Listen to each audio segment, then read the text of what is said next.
Hello, my name is Nicholas Detweiler. I'd like to talk to you today about John Brown and the ghosts of Pottawatomie Creek.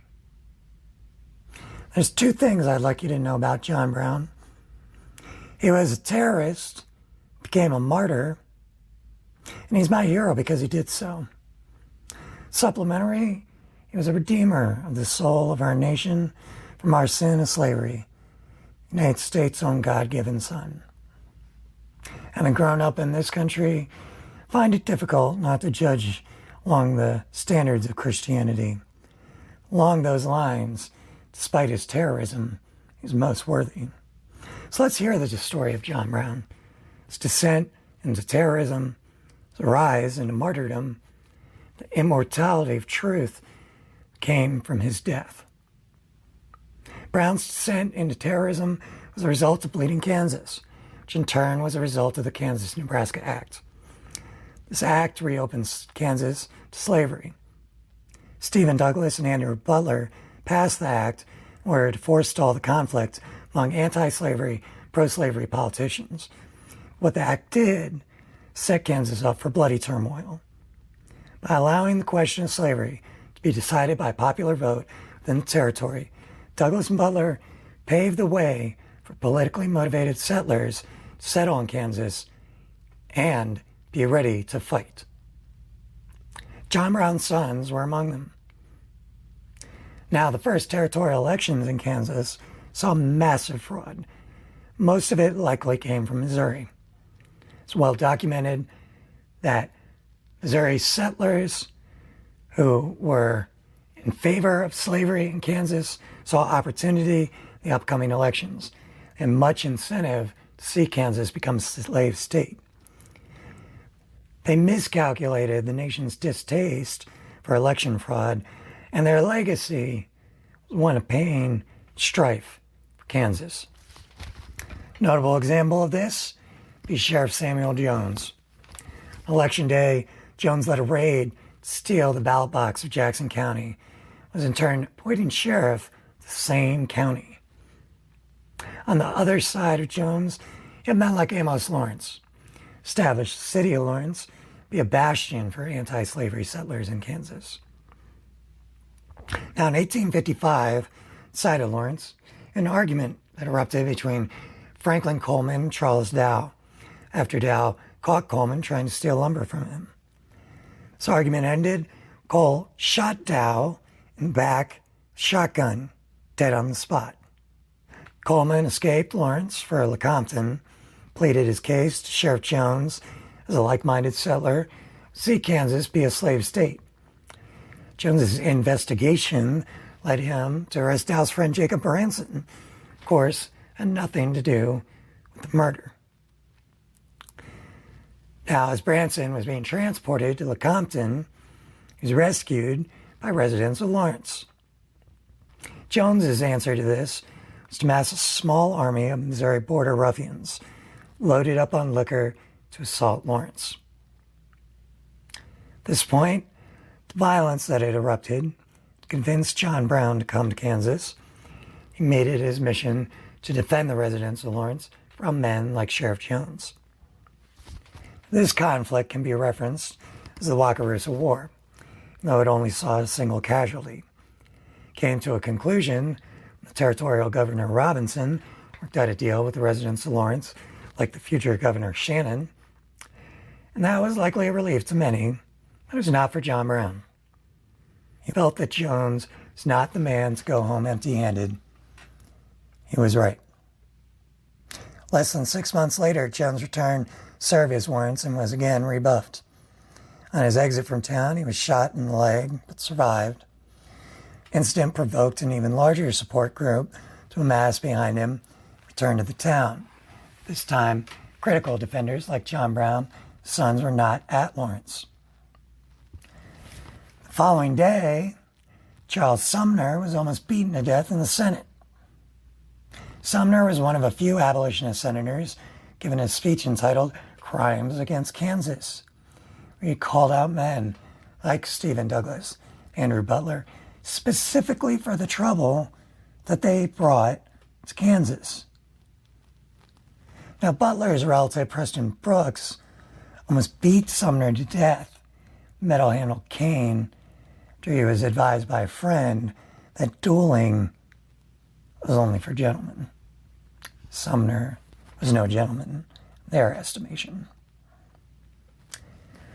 Now, these dual tragedies were more than John Brown could handle. Son John Brown Jr. oversaw him as he was captain of the Pottawatomie Rifles, who had organized as Minutemen militia specifically to protect Free State settlers. John Brown Jr. ordered his father to do what he did next. I would say he would not be able to argue that this was terrorism. You could argue at that point that Brown was a state actor defending Kansas. But his son certainly gave no such order. He simply gave his father leave to do as he would, along with several of his brothers. But he advised them to do nothing rash. Now, let us not be blind to John Brown's failings for the Pottawatomie Creek Massacre of Shirley 1. Brown's response to the sacking of Lawrence, caning of Charles Sumner, was to travel with 7 other men, sons, son-in-law, a few others, to Pottawatomie Creek, murder 5 men. Drag them unarmed from their homes on the creek, cut them to pieces with broadswords, leaving them for their families to find them the next day. And this has never been heard of in the anti-slavery community. This sort of violence shocked the entire nation. And that violence was beyond most in the anti-slavery community. Now, this act did not bring peace to Kansas, despite supporters of Brown's insistence that it did.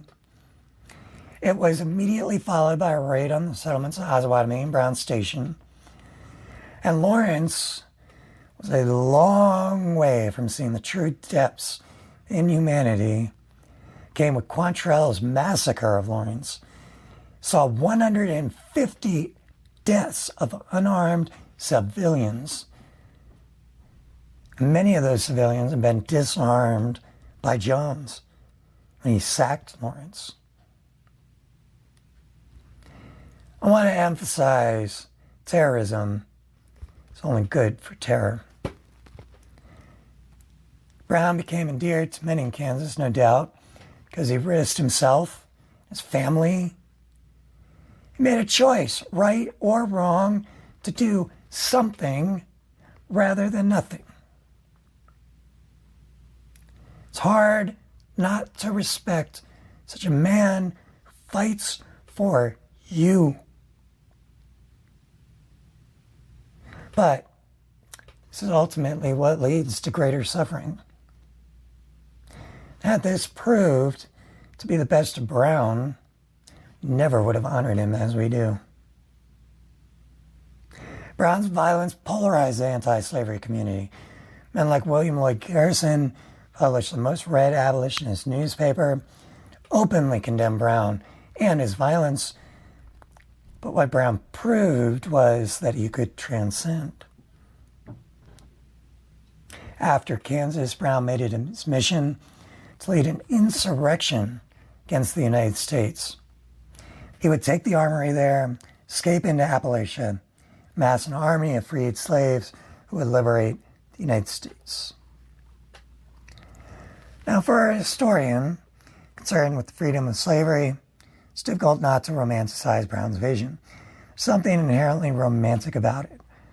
But for those fighting on the front lines, romance is generally a fairy tale. Those people deal with reality. Many allied with Brown, his violence only made their life more difficult. It's a way of terrorism. Brown's enemies talked about the massacre of Pottawatomie Creek. And the man responsible for the most death at the massacre of Lawrence was not Quantrell. was Bloody Bill Anderson, who at a young age, after hearing about the Pottawatomie massacre, they were his family's friends that had been killed. He was told by his father, Will Anderson, that Brown was right for doing what he did. Will Anderson told his son, Bill, "You must make the other man more afraid of what you will do to him than you are afraid of what he will do to you." It's a terrorist motto if I ever heard it. This is not the lesson that Brown took. Brown's venture into Virginia did not produce the results that Brown expected, at least not consciously anyways. For this reason, some call him crazy. Many are confounded by Brown's act. He had 22 men with which to free the United States, and that, by most accounts, at least seems a little crazy. Now, I suggest Brown might have known what he could accomplish, but I have little evidence to present on it. My only real evidence is that, having studied Brown, seems very sane. Others have said it. But also, if you look at the results of the acts, Brown's acts, the results produced his inner heart's desire. He was ready to drown the nation in blood if it meant that it would bring an end to slavery. Now, the critical moment was when Brown chose to become a martyr. He did this by asking his men not to fire on the soldiers attempting to kill them, just let themselves be killed. Given hindsight, we need not ask what his motivation was unless we are utterly convinced. Could not fathom the country being fascinated with his men's sacrifice. I don't believe that. If you look at Brown's whole life, I would say what stands out more than anything else is his overestimation of man. His trust, goodwill was his downfall in business. But ironically, when it came to war making, he found it very effective. And David Blight, who is a professor at Yale, has an open lecture on Brown called The Election of 1840 and the Secession Crisis. Find it on YouTube if you like. He has 4 fundamental questions revolving around Brown. The first question was, what is the meaning of martyrdom? I would distill this into what is martyrdom. And the answer is when the conviction and principle weighs more on a man's soul than his own life does. This was certainly the case for Brown and his men at Harper's Ferry. It's easy to sacrifice someone else for one's desire, but it's hard to sacrifice one's own.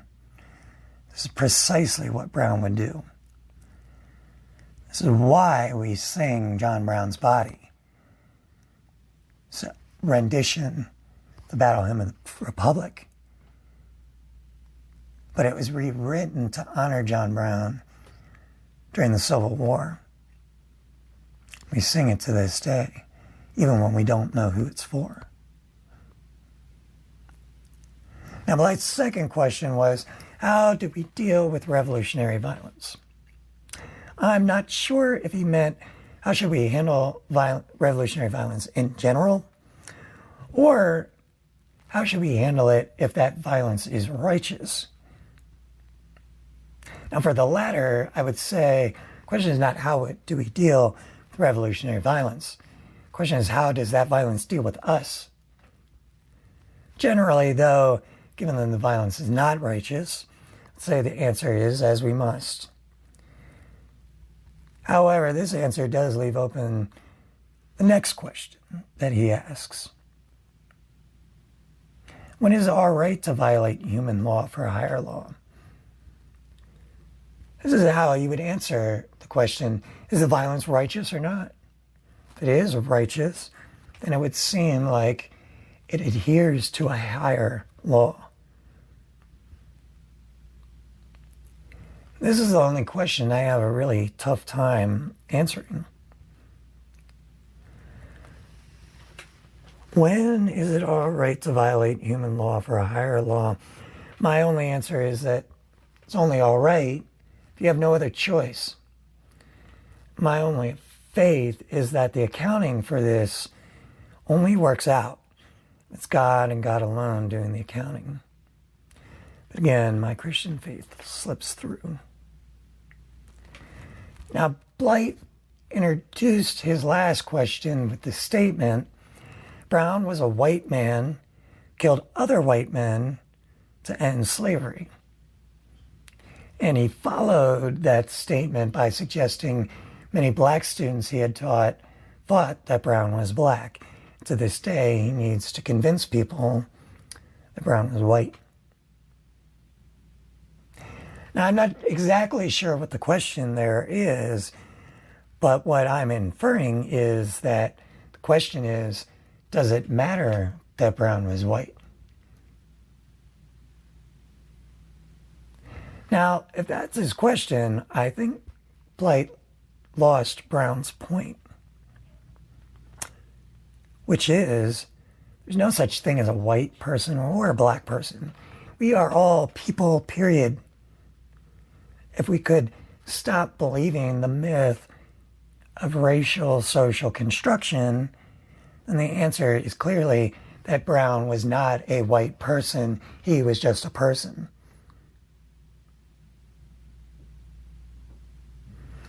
Brown's sacrifice, his life, the life of those he loved, likely have been given 1,000 times over, knowing what it would bring. It is uncomely, historian, to speculate. Let me be the ugliest one among them, so I have no contentions speculating on this. Brown made sense, total sense, when you accept maybe he knew in the depths of his subconscious the nation could rise, driven to violence, in order to resolve this awful contradiction of American humanity. Slavery. Now, this sounds like a justification for terrorism. Let me quickly dismiss you. I persuade it was an act of mercy, maybe genius, but it's certainly not an act of terrorism. Pottawatomie was an act of terrorism. Harper's Ferry was something more. Had the length of John Brown's measure been Pottawatomie, promise you would not know who he is. Only became more because of his legacy and the legacy of John Brown's body. I became enamored with a reggae band named John Brown's Body. Because of this, I decided to see who is this man that we sing for, having never been taught a thing about John Brown. Today, the most fascinating thing about Brown to me is that despite the enduring tributes, we have virtually no knowledge of who he is. After September 11th, there were some comparisons made because of the terrorism. But time and circumstance make those comparisons mostly irrelevant. What I would like you to know is that terrorists ultimately aren't special people. The capacity of the human to cause pain and suffering to their fellow humans might be the least special thing about us. Brown became special because he was a terrorist who transcended terrorism. When we see men who are better than terrorists, men like William Lloyd Garrison, could see Brown as a terrorist,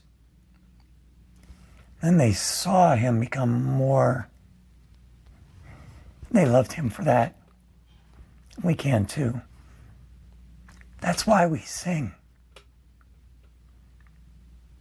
Blight and some other historians, I feel, have made the mistake of not concentrating on Brown at his darkest moment. You see the mistake he made at Pottawatomie Creek.